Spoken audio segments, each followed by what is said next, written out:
Question आया है, क्या मेडिटेशन से मैजिक पॉसिबल है? क्या ध्यान से चमत्कार संभव है? ये क्वेश्चन इंटरेस्टिंग इसलिए है क्योंकि पूछने वाले को चमत्कार पर भरोसा है, सबकॉन्शियस एबिलिटीज़ पर भरोसा है। जैसा कि एल्बर्ट आइंस्टाइन ने कहा था, अपना समाज कॉन्शियस दिमाग की क्षमताओं पर ज़्यादा निर्भर करता है बजाय कि सबकॉन्शियस क्षमताओं पर।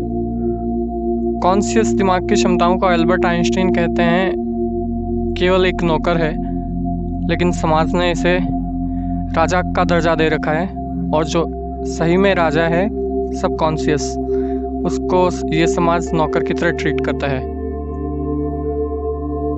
चमत्कार की बात हो रही है तो कुछ ऐसे लोगों के बारे में जान लेना ज़रूरी है जिन लोगों की मानसिक क्षमताओं को देखकर मॉडर्न साइंस ने कहा कि ये मॉडर्न साइंस के समझ के पर बाहर है, या ऐसा कुछ जो अभी जाना बाकी है।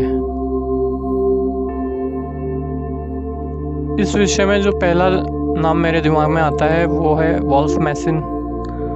वॉल्फ मैसिन रशियन साइकिक थे। उनके सर पर हिटलर ने 2 लाख का इनाम रखा था जो भी वॉल्फ मैसिन का सर काट लाए। और वॉल्फ मैसिन से मिलकर एल्बर्ट आइंस्टीन और महात्मा गांधी को भी लगा कि कुछ ऐसा है जो जानने योग्य है। वॉल्फ मैसिन अपनी ऑटोबायोग्राफी में लिखते हैं, जब वो 11 साल के थे, अपने माँ बाप से कुछ विवाद के कारण बिना टिकट एक ट्रेन में चढ़ गए। फिर टिकट चेकर आता है, देखता है एक छोटा 11 साल का बच्चा सीट के नीचे छुपा बैठा है। टिकट चेकर ने मैसिन को कॉलर से पकड़कर उठाया और कहा, तुम्हारी टिकट कहाँ है? टिकट मैसिन के पास थी नहीं। मैसिन ने पास में पड़ा रद्दी अखबार का टुकड़ा टिकट चेकर के हाथ में थमाया और मन में विचार किया कि ये रद्दी अखबार का टुकड़ा टिकट चेकर को टिकट दिखाई दे जाए। टिकट चेकर उस रद्दी अखबार के टुकड़े को अपने हाथ में लेता है, उसे पंच करता है और मैसिन को वापस पकड़ाता है और कहता है, क्या पागल हो? जब टिकट तुम्हारे पास है तो नीचे क्यों छुप रहे हो? इस एक किस्से ने मैसिन की जिंदगी बदल कर रख दी। आगे चलकर मैसिन बहुत प्रसिद्ध साइकिक हुए। अब मैसिन को ये समझ में आ चुका था कि वो अपनी धारणा से किसी के भी विचारों को और सोचने समझने की शक्ति को इन्फ्लुएंस कर सकते हैं, बदल सकते हैं। आगे चलकर तो मैसिन बहुत प्रसिद्ध हुए। एक किस्सा है, जब सोवियत यूनियन के मिनिस्टर स्टालिन ने मैसिन को प्राइवेट जेट भेजकर अपने राज्य बुलवाया और मैसिन को स्टालिन ने एक चैलेंज दिया कि मेरे पास आके बताओ, मेरे कक्ष में आके बताओ। पर जैसा कि पहले से पता था, मैसिन अपनी क्षमताओं का सहारा लेकर स्टालिन के कक्ष तक पहुंच गए। स्टालिन मैसिन को सामने देखकर चकित होता है और बोलता है, तुमने ये किया कैसे? मैसिन बताते हैं, मैंने केवल ये अनुमान किया कि मैं बेरिया हूँ। Beria commissioner general of security services थे, उन्हें कौन रोकता। अब वो जहाँ से निकलते गए सैनिकों ने सलाम ठोकते और आगे जाने देते। लेकिन इस पर भी स्टालिन को विश्वास नहीं हुआ। हो सकता है कोई अंदरूनी साजिश हो सकता है किसी तरीके से ये सब कुछ प्लान किया गया हो। स्टालिन ने मैसिन को एक और चैलेंज दिया। स्टालिन ने कहा, तुम कल मॉस्को के सेंट्रल बैंक में जाओ और 1 लाख रूबल लेकर आओ अपनी क्षमताओं के जरिए। मैसिन बैंक जाते हैं, एक खाली कागज़ का टुकड़ा क्लर्क के हाथ में देते हैं और कहते हैं, ये 1 लाख रूबल का चेक है, मुझे 1 लाख रूबल निकाल कर दो। बैंक का क्लर्क पूरी तरीके से उस चेक की जांच करता है, बार बार उस चेक को देखता है और 1 लाख रूबल मैसिन के हाथ में लाकर थमा देता है। अब स्टालिन बैंक के क्लर्क के पास में जाते हैं और कहते हैं, वो वाला चेक दो जो मैसिन ने तुम्हें दिया था। क्लर्क वो चेक देखता है जो कभी चेक था ही नहीं। क्लर्क देखता है ये तो एक खाली कागज का टुकड़ा था। क्लर्क वहीं गिर पड़ता है, उसे दिल का दौरा आ जाता है। तो ऐसा दिल का दौरा आ सकता है, तुम्हें भी आ सकता है अगर तुम चमत्कार में विश्वास नहीं करते हो। और कोई मैसिन की तरह तुमसे भी 1 लाख रूबल तुम्हारे ले जाए। एक बहुत बड़े गणितज्ञ हुए, मैथमेटिशियन एस रामानुजन, भारत से थे ये। कहते हैं इन्हें आप कोई भी प्रश्न कर सकते हैं, इन्हें उसका उत्तर पता होता था। बीच के स्टेप्स ये आपको नहीं बता पाएंगे क्योंकि उत्तर कैसे आया वो इन्हें खुद को भी नहीं पता होता था। रामानुजन के इस टैलेंट को पहली बार हार्डी ने पहचाना। हार्डी ने कैम्ब्रिज यूनिवर्सिटी लेकर आए।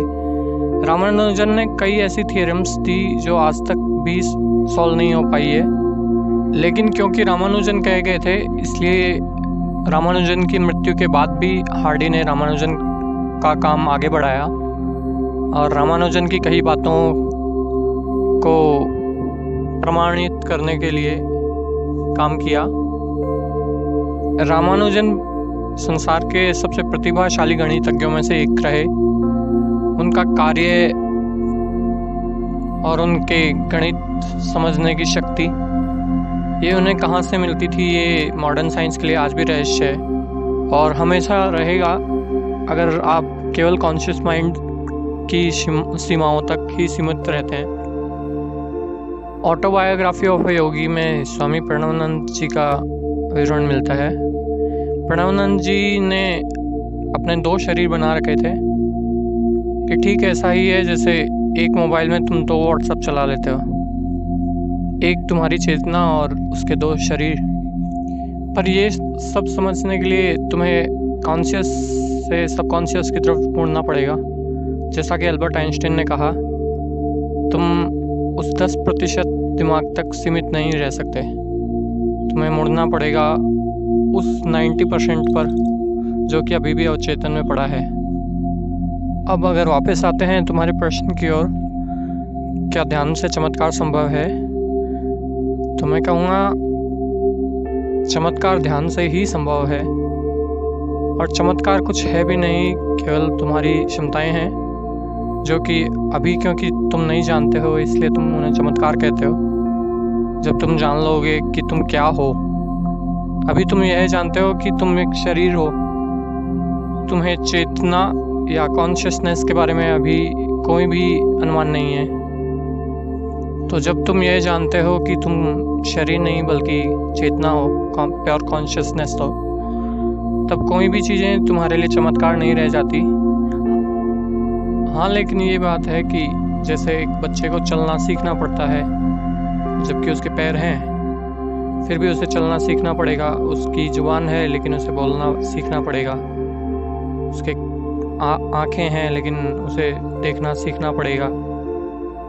कितनी इन्फॉर्मेशन तुम्हारी आँखें लेती है ये भी इस बात पर निर्भर करता है कि कितनी इन्फॉर्मेशन तुम देखना चाहते हो।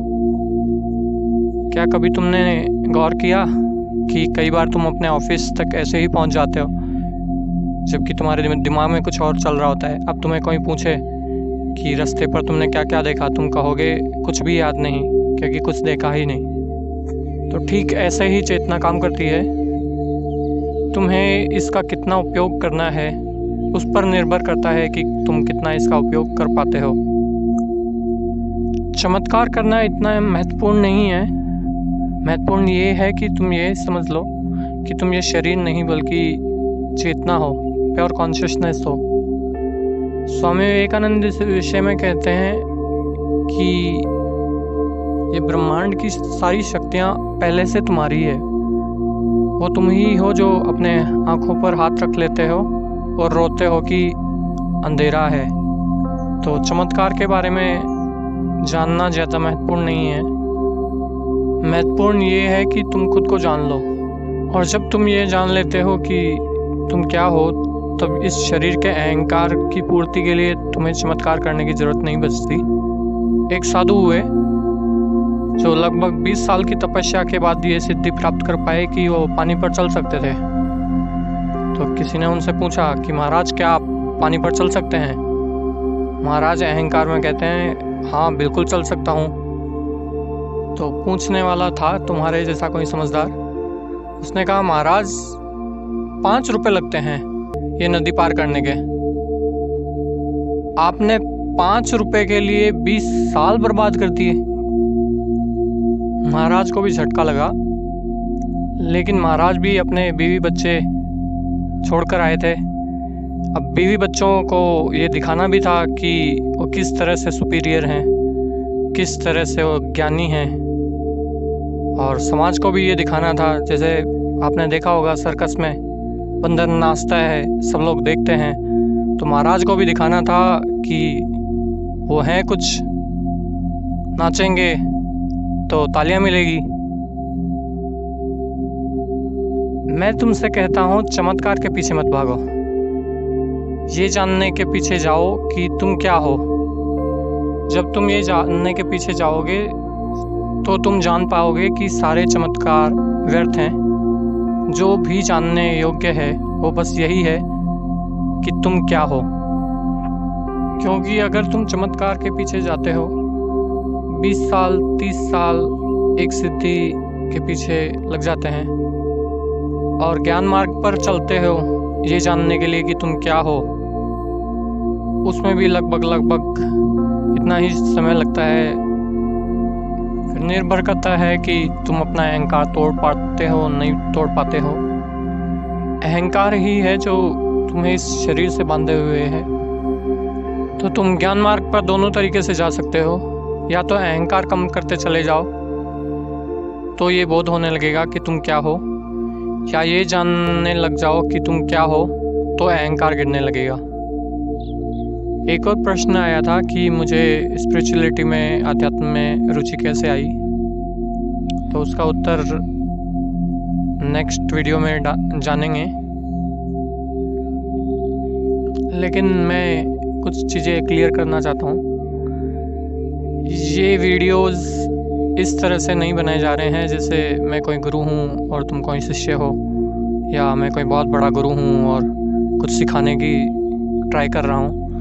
क्योंकि जिस तरह से ये सारा ज्ञान जो मुझे मिला था वो इस तरह से नहीं मिला था।